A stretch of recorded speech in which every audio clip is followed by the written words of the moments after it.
Subscribe करें हमारे YouTube channel साधना gold को और पाएं वीडियोस सबसे पहले। बेल आइकन दबाना ना भूलें।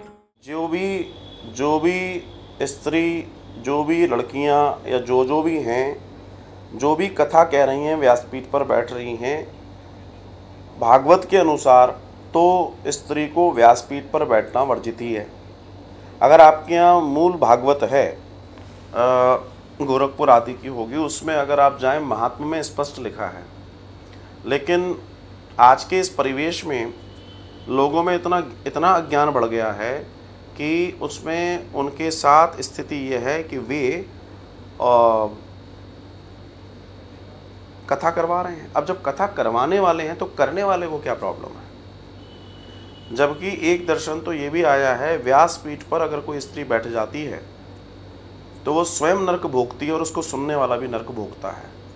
लोगों को लग रहा है हम कथा सुन के अपना निर्माण कर लेंगे, मगर असल में शास्त्र क्या कह रहा है कि ऐसा पाप अगर होता है तो आप ये समझ लो, बोलने मतलब वक्ता और श्रोता दोनों को नरक का यातना सहनी पड़ेगी। अब जो आपने बताया अशुद्धि, जब इतनी बड़ी अशुद्धि वो कर रही हैं तो क्या कोई रोके? समस्या क्या है? हम लोकतंत्र में रहते हैं, लोकतंत्र में कोई किसी के लिए मना ही नहीं है। अगर यही हमारे धर्मतंत्र होता तो वहाँ दिक्कत नहीं होती। अब ऐसी स्थिति में कुछ नहीं, मैं तो एक ही बात जरूर कहूँगा, मुझसे प्रश्न पूछा है तो नरक से बचना है तो स्त्री ये लड़कियां जो कथा कर रही हैं, संत को छोड़ दीजिए, सन्यासी को छोड़ दें आप। सन्यासी न पुरुष न स्त्री, उसको छोड़ दीजिए। इनकी कथा सुनना सीधे सीधे नरक में जाना है। मैं नहीं कह रहा हूँ, मैं आपको कोट कर रहा हूँ शास्त्र का। मैं आपको कोट कर रहा हूँ कि लिखा हुआ है।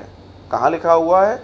आप भागवतम के महात्म्य में जाइए, उसमें लिखा है ऐसा कोई व्यक्ति जो अशुद्ध है, ऐसा कोई ब्राह्मण जो ब्राह्मण कर्म को नहीं मानता, और कोई स्त्री, इन तीनों को व्यासपीठ पर बैठने का अधिकार नहीं।